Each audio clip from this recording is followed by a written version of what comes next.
Et oui, c'est la fin de mon histoire d'amour avec Duolingo.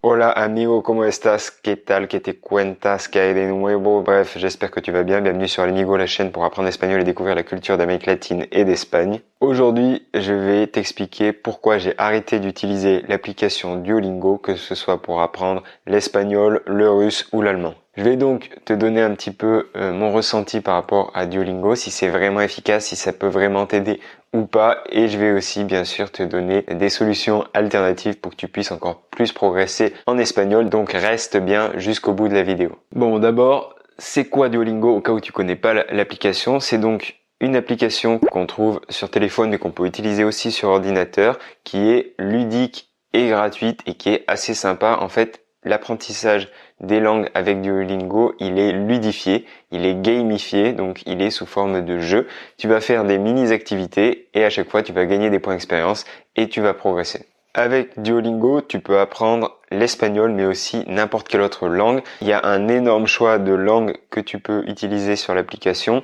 Et c'est aussi ce qui est pratique, c'est que si là tu apprends l'espagnol, peut-être que si tu apprends une autre langue par la suite, tu vas pouvoir aussi utiliser Duolingo. Et en plus, la version de base est gratuite. Avant de critiquer un petit peu et de te montrer les limites de Duolingo, je tiens à te dire que Duolingo est une super application quand on se remet à l'espagnol parce que on peut en douceur en faire 5 minutes par jour sur son téléphone quand on est dans les transports, pendant les temps morts de sa journée. Donc c'est une façon, on va dire, tranquille qui permet de remettre le pied à l'étrier. Donc, application super si par exemple tu pars en voyage en Espagne une semaine et que tu veux vraiment avoir quelques mots, une ou deux bases mais très légères. Dans ces cas-là, c'est vraiment pas mal. Tu peux en faire un petit peu de temps en temps. C'est assez plaisant en plus, donc c'est pas lourd, c'est pas chiant à faire. Mais tu vas voir que tu vas très vite voir les limites de l'application. Donc, si tu bases uniquement ton apprentissage sur cet outil, tu vas très vite être limité et tu vas être victime de ce que j'appelle le syndrome Duolingo. ¿Qué? ¿Qué me estás contando, Pedro? Qu'est-ce que le syndrome de l'expert Duolingo? En fait, je connais, et tu connais peut-être aussi, des personnes dans ton entourage qui utilisent Duolingo depuis 6 mois, 1 an, 2 ans, 3 ans, qui l'utilisent très régulièrement, qui sont assez assidus, qui apprennent une langue avec, par exemple l'espagnol, et ces personnes, au bout de 3 ans, par exemple, de Duolingo intensif, elles sont tout simplement devenues expertes, non pas dans la langue espagnole. Elles ne parlent que rarement, couramment espagnol, ça arrive jamais quasiment. Par contre, elles sont devenues expertes en Duolingo. D'où le syndrome de l'expert Duolingo. Donc ces personnes, elles ont progressé bien sûr en espagnol, mais elles ne sont pas bilingues, elles ne parlent pas couramment et elles ont fait beaucoup moins de progrès que si elles avaient utilisé une vraie méthode. Pourquoi ça? Tout simplement parce que je pense que Duolingo est une excellente application pour se remettre à l'espagnol, pour apprendre quelques petites bases quand on est débutant, mais passer ce cap du débutant, je trouve que l'application est très limitée. Donc si tu veux avoir un petit A1, A2 et encore, mais en tout cas un petit A1, un petit niveau de base, bien sûr que Duolingo va t'aider. Par contre, quand tu vas passer au niveau supérieur, que ce soit B1, B2, C1, C2, ce qu'on appelle les niveaux conversationnels, les niveaux avancés, tu vas avoir beaucoup plus de mal. A pesar de que me gusta mucho Duolingo, yo lo dejaría más como un complemento a tus estudios, no como lo único que usas para aprender un idioma. Et là, tu vas peut-être te dire, vale Pedro, pues voy a dejar de usar esa aplicación, pero entonces, ¿ahora qué hago? Buena pregunta, muy buena pregunta.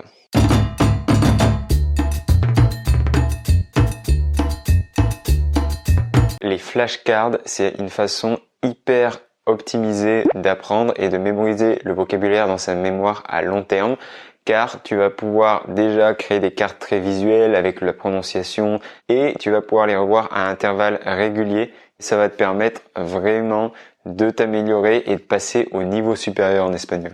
Pour, on va dire, créer des flashcards, ces petites cartes avec d'un côté en français par exemple une expression, de l'autre sa traduction en espagnol et qui te permet de réviser, d'apprendre du nouveau vocabulaire. Ces 3 applications que je te recommande, c'est Anki qui est gratuit, qui te permet aussi de créer des cartes personnalisées, Une autre, c'est Mosalingua. Mosalingua qui a aussi un très bon système de répétition espacée pour réviser le vocabulaire et qui lui en plus te permet d'avoir déjà plus de 2000 voire 3000 cartes préenregistrées qui sont classées selon les phrases, les mots les plus importants de la langue. Et le dernier, c'est Quizlet. Quizlet qui ressemble un petit peu à Tiny Cards. Moi, c'est celui que j'utilise, c'est celui qu'on a dans la formation Espagnol Express et Sueño Latino par exemple, pour aider les élèves quand on leur donne des flashcards toutes faites pour qu'ils puissent travailler. Donc Quizlet qui est très bien aussi. Donc, je t'ai donné des alternatives. Maintenant, si tu veux passer au niveau supérieur, à toi d'aller voir ces différentes applications. Je te laisserai le lien dans la description et dans les commentaires. J'aimerais savoir quelle application tu utilises pour apprendre l'espagnol. Tu peux l'écrire dans les commentaires et comme ça, tu vas pouvoir me dire si toi, tu as d'autres options, si tu utilises une des applications que j'ai mentionnées ou une autre. Et surtout, ne quitte pas. Si tu veux des informations détaillées sur comment apprendre l'espagnol de A à Z depuis chez toi avec les meilleurs outils et la marche à suivre, je t'invite à aller dans la description et à cliquer pour suivre ta formation gratuite, l'espagnol tranquille à la maison. C'est une petite formation sur 5 jours que j'ai créée pour toi où je t'explique de A à Z comment apprendre l'espagnol seul chez toi depuis ton canapé. Donc je te partage les meilleurs outils. La démarche qui moi m'a permis d'atteindre le niveau C1 puis le niveau C2, d'obtenir le délai de l'Institut Cervantes, un des diplômes officiels les plus reconnus en espagnol. Tous ces conseils, tu vas les retrouver dans cette formation gratuite, 5 vidéos en 5 jours que tu vas recevoir dans ta boîte mail. Pour cela, il te suffit de cliquer dans la description, rentrer ton prénom, ton email et c'est complètement gratuit. Tu vas pouvoir suivre cette petite formation. Si cette vidéo t'a aidé, n'hésite pas à mettre un j'aime, un me gusta et à t'abonner à la chaîne Hola Amigo pour avoir toujours plus de conseils et en savoir plus sur l'Espagne et l'Amérique latine, notamment pour avoir les prochaines vidéos qui vont sortir en avant-première. Y bueno amigo, espero que te haya gustado el video. Hasta luego y pura vida.